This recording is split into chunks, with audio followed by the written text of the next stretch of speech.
información sobre diversidad cultural es bastante escasa en nuestra región.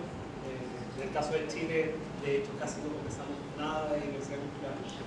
Y el objetivo de mi presentación es hacer una síntesis continuando la presentación del profesor, sobre derechos culturales y diversidad cultural en general, pero también quiero que veamos en particular derecho de autor y acceso a la cultura como uno de los derechos culturales más importantes del sistema.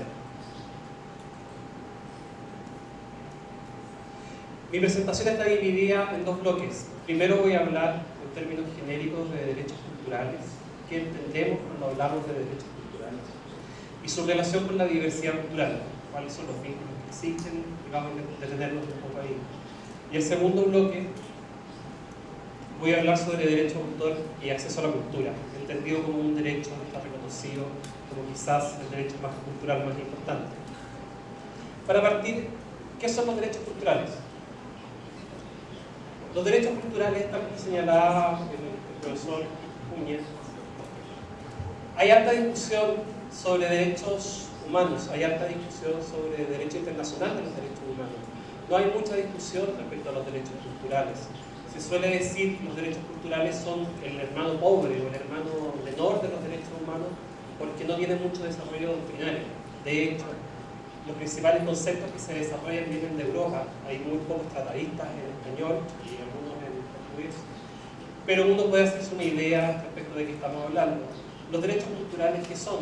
Son los derechos humanos reconocidos en los instrumentos internacionales de derechos humanos que están relacionados con la cultura. Es un concepto bastante simple, bastante amplio y un poquito difuso, tal como ya señalaba. Sí. Porque tiene el problema de que la palabra derechos es amplísima y la palabra cultura ya podemos estar semanas y semanas tratando de llegar a un acuerdo. ¿Qué es lo que se ha hecho? Y el concepto que a mí me gusta utilizar es que en la declaración de la UNESCO sobre diversidad cultural se tomó un concepto de cultura, que es que ustedes ven ahí. ¿Qué es la cultura? Son los rasgos distintivos espirituales y materiales, intelectuales y efectivos que caracterizan una sociedad, el elemento identidad. Luego, que abarca además a las artes y las letras, lo que suele denominarse los bienes y servicios culturales. Y por último, son los modos de vida, la manera de vivir, los sistemas de valores, las tradiciones y las creencias, que es esto la ciudadanía. Con estos tres conceptos es posible para definir los derechos culturales propiamente tales, esto es, aquellos que están expresamente reconocidos, y aquellos otros derechos que están relacionados con los derechos culturales o que tienen una dimensión cultural. Nadie puede sostener que el derecho a la vivienda no tiene una faz cultural. Nadie puede sostener que el derecho a la libertad de expresión no tiene una dimensión cultural. Incluso derechos que uno vería un poco más alejado del derecho, por ejemplo, a la vida privada, también tiene una relación con la cultura. Por lo tanto, si nosotros hablamos de derechos culturales en un sentido estricto, son los derechos humanos, instrumentos internacionales de derechos humanos vinculados a cultura. Si hablamos de derechos culturales en un sentido amplio, son todos los derechos fundamentales que puedan tener alguna función o algún vínculo con cultura. Nos vamos a quedar con los estrictos, nos vamos a quedar con los derechos expresamente reconocidos. Como ustedes pueden saber, cuando existen abogados de por medio, hay muchas definiciones, muchas ideas, muchos derechos y pocos acuerdos. En este tema también, si uno intenta identificar cuáles son los derechos culturales, uno puede encontrar algunos casos bien particulares. Por ejemplo, en 1991, un autor, Simónides, identificó los derechos culturales analizando todas las convenciones de UNESCO. Y dijo, los derechos culturales son el derecho de acceso a la cultura, el derecho a la participación en la vida cultural, el derecho a la creatividad, el derecho de autor, el derecho de protección a los bienes culturales, al patrimonio cultural mundial y de la identidad cultural, y el derecho a la cooperación cultural internacional. Son más o menos los títulos de los principales instrumentos de UNESCO, y hay cierta coherencia. Jesús Prieto, que entiendo que ha participado en alguno de los seminarios que ustedes han organizado, un destacado profesor español de derechos culturales, identifica 6 grupos. libertad de creación artística, científica y de comunicación cultural, como primera categoría de derechos. Como segunda categoría, derechos de autor. Como tercera, derechos de acceso a la cultura. Y los diferencia. Para él, vamos a ver que aquí yo tengo una discrepancia importante. Para él, el derecho de acceso a la cultura y el derecho de autor son derechos distintos. Luego, el derecho a la identidad y a la diferencia cultural. Y por último, el derecho a la conservación del patrimonio cultural. Nos vamos acercando, vamos llegando un poco a ciertos consensos. Y por último, quería mostrarles el esfuerzo quizás más importante por intentar sistematizar los derechos culturales, que todos entendamos más o menos lo mismo. Y eso está contenido en la Declaración de Friburgo del año 2007, donde muchos académicos intelectuales intentaron hacer el esfuerzo de identificar de qué hablamos cuando hablamos de derechos culturales. Y ellos tienen 6 categorías. Primero, el derecho a la identidad y al patrimonio cultural, como una gran categoría. Segundo, el derecho a decidir o a no decidir un vínculo con una comunidad cultural, que es algo bien interesante, un derecho de autodeterminación cultural. El derecho de acceso y participación en la vida cultural, y aquí por primera vez se juntan el derecho de autor y el derecho de acceso a la cultura. Luego un derecho de educación, porque si bien él dice que el derecho a la educación estaría fuera del eje, en realidad no podemos hablar de derecho a la cultura sin hablar de derecho a la educación. Es un sinsentido, no tendría lógica. Un derecho de información a la comunicación y finalmente un derecho a la cooperación cultural. Ese es más o menos el mapa. Podemos estar más o menos de acuerdo en que esos serían los derechos culturales reconocidos expresamente. Yo voy a analizar las fuentes jurídicas específicamente del derecho a autor y del derecho de acceso a la cultura, porque es el objetivo de mi presentación. Esto era una pequeña introducción. Las 3 fuentes directas son el artículo 13 de la Declaración Americana de Derechos y Deberes del Hombre, que salió en el año 48, unos meses antes que la Declaración Universal de Derechos Humanos, que en el artículo 27, como ya mencionaron tanto Juliana como el profesor, contiene la esencia del derecho de acceso a la cultura y el derecho a autor. Y por último, el artículo 15 del Pacto Internacional de Derechos Sociales, Económicos y Culturales de 1966. No les voy a leer los artículos, pero lo que me interesa es que se den cuenta que las partes que están destacadas en verde son idénticas en las 3 redacciones. Son redacciones muy parecidas, muy iguales. Derechos culturales. ¿Qué tienen que ver los derechos culturales con la diversidad cultural? ¿Qué es la diversidad cultural? La diversidad cultural tiene a lo menos 2 instrumentos normativos internacionales que permiten hacernos una idea de qué estamos hablando. Primero, la declaración de la UNESCO del año 2001, que es la primera reacción en un instrumento internacional acordado por múltiples países, como una reacción a los procesos de liberalización comercial que venían ocurriendo en la última década, que estaban afectando a bienes y servicios culturales. Es la primera advertencia, algo está pasando, algo hay que hacer. Luego, en el año 2005, en muy poco tiempo, son solo 4 años, para quienes sepan algo de derecho internacional, las convenciones suelen demorarse muchísimos años en discutirse. En este caso, bastante especial y debido a la motivación de muchos países, en 4 años se acordó la Convención de la UNESCO sobre protección y promoción de la diversidad de las expresiones culturales. ¿Cuál es el valor y cuál es la importancia de la Convención? Es que es el primer instrumento jurídico internacional vinculante, obligatorio para los Estados partes, que pone la cultura en un nivel a lo menos equivalente al de otros derechos. En el sentido de que pone la protección de la diversidad de las expresiones culturales en un nivel a lo menos equivalente a los tratados de libre comercio, a los acuerdos comerciales que fueron surgidos en el seno de la OMC y a otro tipo de instrumentos internacionales. ¿Y cuál es el objetivo? Es mantener vivas las expresiones culturales ante la globalización. Es un tratado reactivo de su origen. ¿Qué es lo que hace la Convención? Le reconoce a los Estados, en realidad más que reconocer, lo que hace es reafirmar que los Estados tienen derechos a tener políticas culturales. Tienen derecho a adoptar medidas para fomentar y proteger la diversidad de las expresiones culturales. Algo que puede parecer obvio, pero si pensamos en la lógica del libre comercio, donde la idea es reducir barreras, bajar aranceles, eliminar subsidios, salvo los agrícolas, tiene sentido que los bienes circulen libremente, pero sabemos que en el caso de los bienes culturales no son solo mercancías, son bienes que transmiten ideas, que transmiten valores, que son un vehículo de transmisión del conocimiento y tienen una serie de otros valores distintos a las mercancías, por lo tanto es necesario que sean analizados de manera distinta. ¿Cuál es el vínculo que existe entonces entre la diversidad cultural reconocida en los instrumentos y los derechos culturales?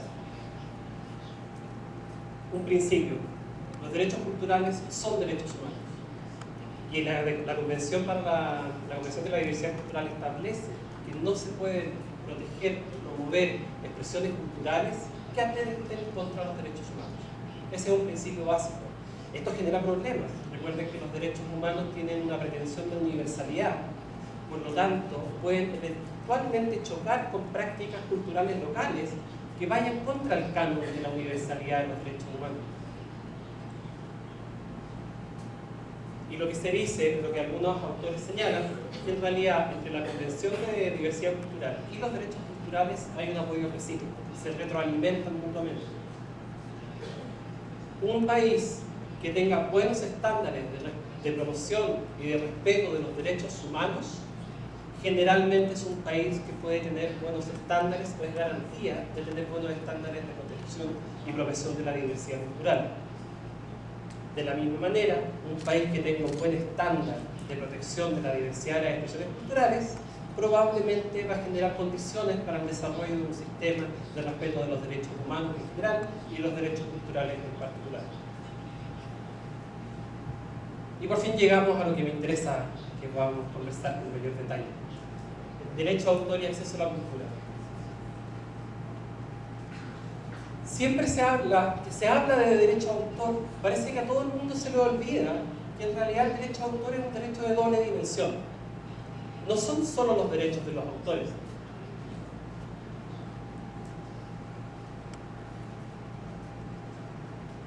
Los derechos de autor no son solo los derechos de los autores, no es solo el derecho a proteger la creación intelectual de una persona mediante el reconocimiento de derechos morales y patrimoniales. Esa es una dimensión, es la dimensión de la protección que está reconocida en el artículo 15, letra C del Pacto Internacional de Derechos Económicos y Sociales, que dice que los Estados partes deben reconocer a toda persona el derecho a beneficiarse de la protección de los intereses morales y patrimoniales.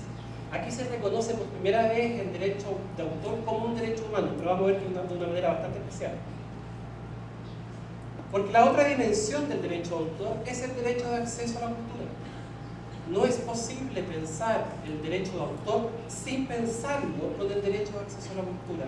Lo que tradicionalmente se nos enseñó, lo que tradicionalmente se discutió, donde el derecho de autor quedaba en una posición independiente, que no se relacionaba con otros derechos, donde lo único que importaba era proteger los derechos de los autores, y siendo sensato, proteger los derechos de los intermediarios, de los titulares, de la industria, no era cierto, porque desde los primeros tratados internacionales de derechos humanos, siendo el derecho cultural quizás más relevante, nació con una doble dimensión: derecho de autor más acceso a la cultura.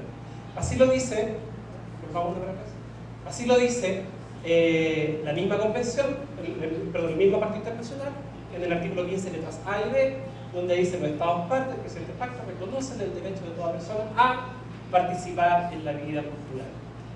B, gozar de los beneficios del progreso científico y de sus aplicaciones.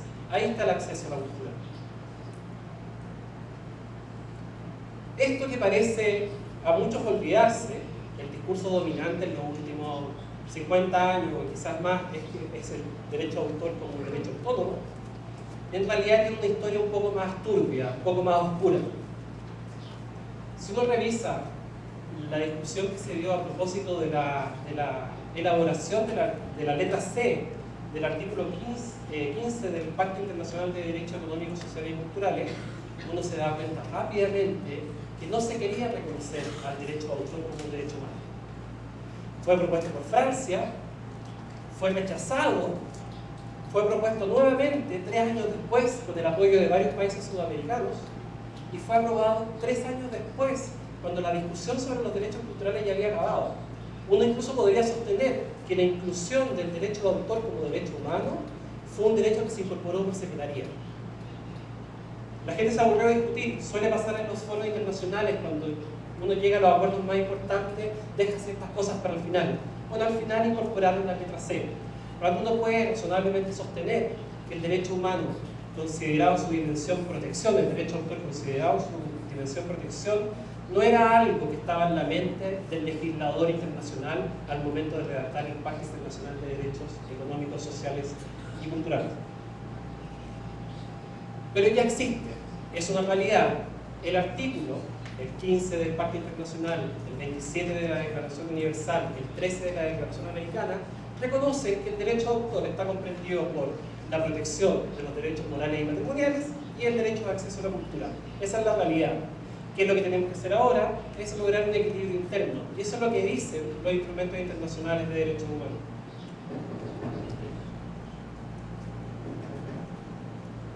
Audrey Chapman, que es una escritora, una investigadora que trabaja el tema de derecho de autor como derecho humano, sostiene que no es posible pensar a los derechos de autor sin la dimensión de acceso a la cultura. Que el derecho de autor no es un fin en sí mismo, que solo es posible reconocerlo, y que así fue reconocido en los instrumentos internacionales, siempre y cuando estuviera sujeto a la condición de garantizar el acceso a los bienes que estaban siendo protegidos por esta vía.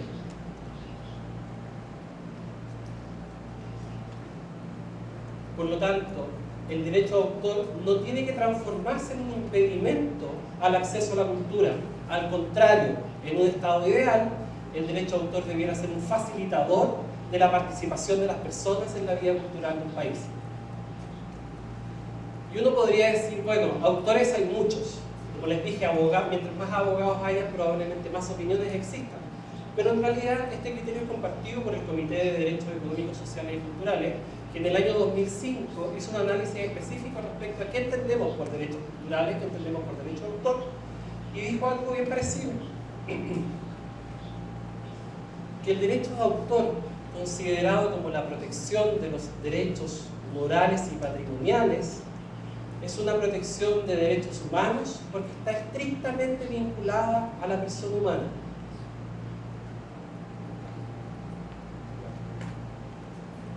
Pero que en cambio los regímenes de propiedad intelectual en realidad están pensados para proteger intereses comerciales. Y una de las características esenciales de los derechos humanos es que están vinculados a personas. Por lo tanto, toda la dimensión que hoy día conocemos como propiedad intelectual en general, que no se refiera a aspectos específicos de protección de derechos de personas, no pueden ser considerados nunca derechos humanos. Por lo tanto, y lo dice expresamente el comité, el alcance de la protección de los intereses morales y materiales del autor no coincide necesariamente con lo que se denomina derechos de propiedad intelectual en la legislación nacional o en los acuerdos internacionales. Por lo tanto, la propiedad intelectual, como hoy la conocemos, no es un derecho humano. Y no lo va a ser nunca, probablemente, a menos que cambie la propiedad intelectual y entremos nuevamente en la lógica de derecho de autor, acceso a la cultura, derechos industriales, acceso a los beneficios científicos. Por lo tanto, hoy, siguiendo en la misma línea, el comité insiste y señala que no es posible poner en un pie de igualdad los derechos de autor, en el sentido como estaba reconocido en el Pacto Internacional, con los derechos de propiedad intelectual como un derecho humano. Hemos visto todo lo que hemos conversado en función de un artículo, el artículo 15 del Pacto Internacional. Pero resulta que los derechos tienen que convivir con otros derechos, como señalaba el profesor. Yo no ando por la calle solo con el derecho de autor encima, ando en la calle con otros derechos. Cuando yo tengo que buscar un equilibrio entre el derecho de autor y otros derechos externos, tengo que a lo menos garantizar un equilibrio interno con el derecho a la cultura, en el sentido del derecho a participar en la vida cultural del pueblo, el derecho a disfrutar de los beneficios del progreso científico y sus aplicaciones, y otros derechos también reconocidos como derechos humanos. Derecho a la alimentación, derecho a la salud, derecho a la educación, a la libertad de expresión, a la libertad de acceso a la información, por ejemplo. Hoy día que tenemos internet, al desarrollo de herramientas tecnológicas o al acceso a herramientas tecnológicas. Por lo tanto, conforme los instrumentos internacionales y la interpretación que han realizado los propios organismos internacionales a cargo de la protección de estos derechos, el derecho de autor y el acceso a la cultura es un solo derecho que es indivisible. Una de las características esenciales de los derechos humanos es que no son divisibles, no son disponibles, son derechos bastante particulares. Ante ese escenario, nosotros hemos visto en los últimos 15 años, 20 años, amenazas directas a los derechos humanos a propósito de legislaciones de derechos de autor. Solamente por recordar las más últimas, más polémicas, el año pasado, el intento del Congreso norteamericano de aprobar las leyes SOPA y MIPA. Este año, la negociación del TPP, Trans-Pacific Partnership Agreement, un acuerdo de libre comercio de Asia con Estados Unidos y América, y el ACTA, un tratado de antipiratería. El factor común que tienen estos tratados es que merman la capacidad de ejercer el derecho a la cultura mediante disposiciones bastante específicas. También merman la posibilidad de acceder a los beneficios de la ciencia, principalmente a los beneficios de la innovación, a los beneficios del desarrollo tecnológico, a los beneficios de la ciencia aplicada. Ustedes recuerdan que cuando el Congreso de Estados Unidos intentó aprobar SOPA, hubo la primera protesta digital virtual mundial. Fue el único día donde Wikipedia dejó de funcionar. ¿Y esto por qué? Porque las normas que contenían iban a significar un atentado directo a la libertad de expresión, un atentado directo a la libertad de creación. Lo mismo pasaba con medios electrónicos, diarios digitales electrónicos, independientes generalmente. Las normas les establecían tal nivel de condiciones de aseguramiento del respeto de la propiedad intelectual, del respeto de los derechos de autor, que en realidad eran un incentivo para que fueran cerrados.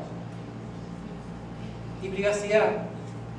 Esto suele no conversarse mucho, pero uno de los efectos negativos de las regulaciones extensivas en materia de derechos de autor es que empiezan a caer derechos tan especiales como el derecho a la vida privada. Para los titulares de derechos de autor se les suelen exigir a los gobiernos que diluyan o que transparenten la identidad de los usuarios de Internet, que entreguen rápidamente desde dónde te conectas, por dónde navegas, qué contenidos accedes, qué sitios visitas, qué obras descargas, de manera tal de saber qué usos se están haciendo y eventualmente ejercer acciones legales contra los usuarios. ¿Qué es lo que configura este escenario de superprotección del derecho a autor? Una violación de los derechos fundamentales y una violación, por tanto, a los derechos culturales. Como la crítica es fácil y la idea es avanzar un poco más en soluciones o propuestas normativas, tenemos ciertos desafíos de los cuales hay que hacerse cargo. Para fomentar esta visión de que el derecho de autor es un derecho de doble dimensión, por una parte el derecho de autor propiamente tal, y por otra parte el acceso, tenemos que fomentar iniciativas o trabajar en la línea de fomentar esa visión.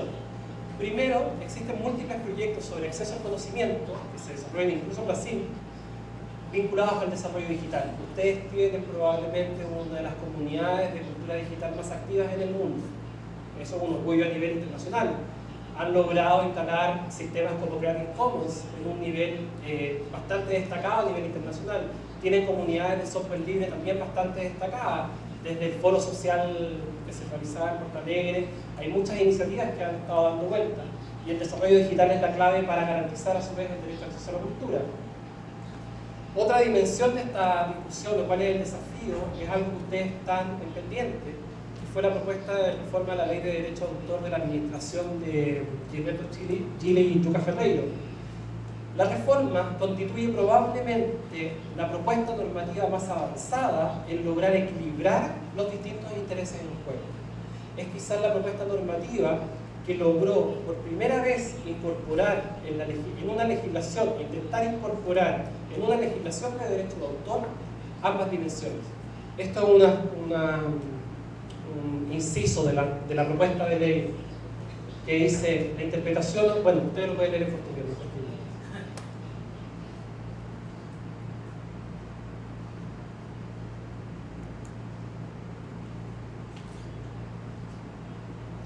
Esta sería la primera vez que un cuerpo legal de derecho de autor reconoce explícitamente que el derecho es un derecho de doble dimensión.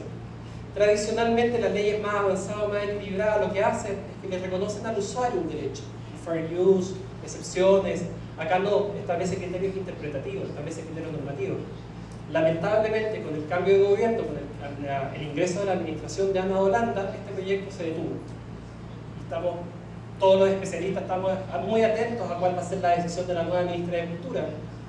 Si todo sale bien, este debiera ser un proyecto que debiera ser impulsado. No tiene sentido volver a la prehistoria del derecho de autor en la que hoy día Brasil está. La ley brasileña de derecho de autor probablemente es de las peores leyes de derecho de autor del mundo en la perspectiva de los derechos de los usuarios, en la perspectiva de los derechos de acceso a la cultura. Es vergonzoso que una ley no permita, por ejemplo, usos educacionales.